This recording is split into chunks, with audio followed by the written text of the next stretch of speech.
have to wait just a little bit for Steph Curry because season 17 of his NBA career, it starts on Tuesday night against the Los Angeles Lakers. Now, Curry enters the 17th season as the only player in league history with 4,000 three-pointers. He reached that milestone last season, and Curry has made at least 300 triples in a single season 6 times. Everyone else in league history, they've combined to do it only 4. But that's not just what we're looking at. It's not just the long-range accuracy that stands out. Steph also mixes it up. He has 12 seasons of 20 points a game and 5 assists a night.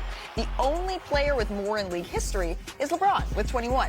And this will be the 12th season of Curry's career with Steve Kerr as his head coach. The pair, they've won 493 games together in the regular season, in addition to 4 titles. And I think we can all agree that makes them one of the most successful partnerships in NBA history. So for more on their relationship, I want to bring in our Warriors reporter, Anthony Slater, who has a fantastic story out right now on ESPN.com. Slater, what can you tell us about the origin of how their brotherhood kind of came together? Well, it's fitting that you led this in with Steph on a golf course, because as with many Steph Curry things, it begins kind of on a golf course. If you go back 11 years, Steph Curry wasn't necessarily anti-Steve Kerr, but we can all remember he was very pro-Mark Jackson. Mm-hmm. He did not want Mark Jackson fired. He voiced that to Bob Myers at the time. Ownership went ahead and fired Mark Jackson anyways, brought in Steve Kerr, and their first real adult conversation about the situation happened on Pebble Beach when they were playing a 2-on-2 match with Del Curry and Joe Lacob involved. And, Steph was very appreciative of the way Steve came in, complimentary of Mark Jackson and what Steph Curry had built, and just saying he needed some schematic tweaks that he thought would get him over the top. And that is the first of many adult conversations that I think has sustained this relationship to a rare degree in the NBA, whereas now entering their 12th season together, even though some of the relics of the dynasty have fallen away, Clay, Kevin Durant, Steph Curry wants this final chapter to end with Steve Kerr continuing on the sideline. He says in the piece that he doesn't want it to be anyone else. And then, Steve Kerr's kept it kind of open-ended, right? He's not seeking a contract extension. He's on the final year of his deal, but he made it clear to me he's not angling to try to get a different job. He's not going to be coaching the Spurs or somebody else next year. It'll either be continuing with Steph in the Warriors or walking away. Wow, very interesting. That's certainly going to be something to monitor. I encourage everyone to read Anthony's story up right now on ESPN.com. But speaking of dynamic duos, I'm curious, who wore it better? Y'all, did you share wardrobe notes today? Usually I get dressed in the dark, but this morning I picked out my outfit. It looked like your wife picked yours out. It looked like a sister dressed you today. Is that true? Hey, it was segment 1. I saw Danny wearing a red blazer. I was like, I got to go to the closet. If Danny's wearing burgundy, I'm wearing burgundy. I'm Ron Burgundy. No, just kidding. Thank you so much. All right, Warriors Nation. Let's talk about a potential move that has the entire NBA world buzzing.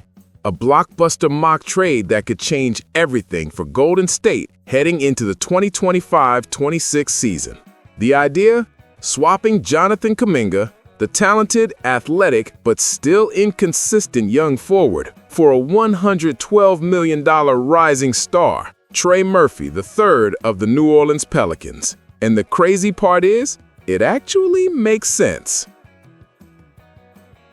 This is Warriors Nation News. And if you've been following the Warriors' journey since last season, you know how wild this team's story has been. A slow start, a mid-season resurgence after the Jimmy Butler trade, a first-round upset over Houston, and then that heartbreaking second-round exit to the Timberwolves after Steph's untimely injury. It was a season of both redemption and unfinished business. Now, as Golden State gears up for another run, with Steph Curry, Jimmy Butler, Draymond Green, and now veterans like Al Horford, Gary Payton II, Seth Curry, and DeAnthony Melton, one question looms large. What's next for Jonathan Kuminga? Yes, the Warriors re-signed him to a new 2-year deal this summer, but let's be real, that didn't quiet the noise. His role in Steve Kerr's rotation remains uncertain, and with this team chasing another ring before the Curry era closes, patience might not be part of the plan. Enter Trey Murphy III, the 6'9" forward out of New Orleans, who's quietly developed into one of the league's best two-way wings. Last season, he averaged 21.2 points, 5.1 rebounds, 3.5 assists, and 1.1 steals per game, shooting 45% from the field and 36% from three. He's a true modern NBA 3-and-D player, long, athletic, efficient, and mature beyond his years. This proposed deal, sending Kuminga, Moses Moody, and future draft picks to New Orleans for Trey Murphy III and a reunion with Kevon Looney, would send shockwaves across the league. At first glance, you might say that's too much to give up. But think about the fit. Murphy immediately slots in next to Curry and Butler as a lethal floor spacer and lockdown defender, a player tailor-made for the Warriors' motion offense. His ability to guard multiple positions, cut off ball, and knock down open threes would make him an instant impact starter. And the idea of bringing Kevon Looney back? That's the heart of the deal.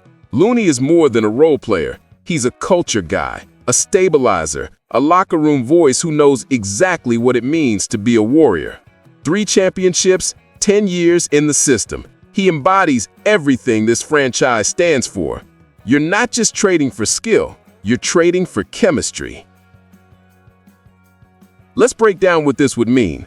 Offensively, the Warriors would become unstoppable in spacing and versatility.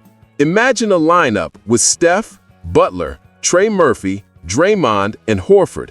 That's 5 players who can handle, pass, and shoot. Pure chaos for opposing defenses. Murphy's 6'9" frame allows him to slide between the wing and the stretch 4 role, keeping the floor wide open for Curry's off-ball movement and Butler's mid-range creation.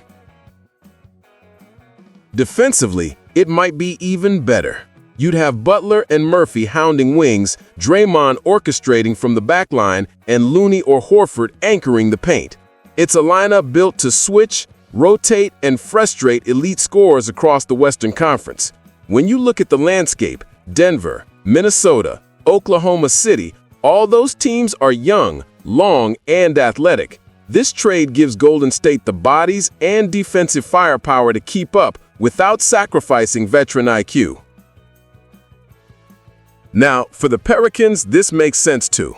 They'd gain a potential star in Kuminga, who's still just 22 years old and bursting with upside. His raw athleticism and shot creation could thrive in New Orleans alongside Zion Williamson and C.J. McCollum.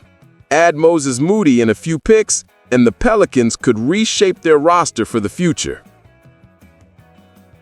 But from a Warriors perspective, this move isn't about the future. It's about right now. Golden State knows the clock is ticking.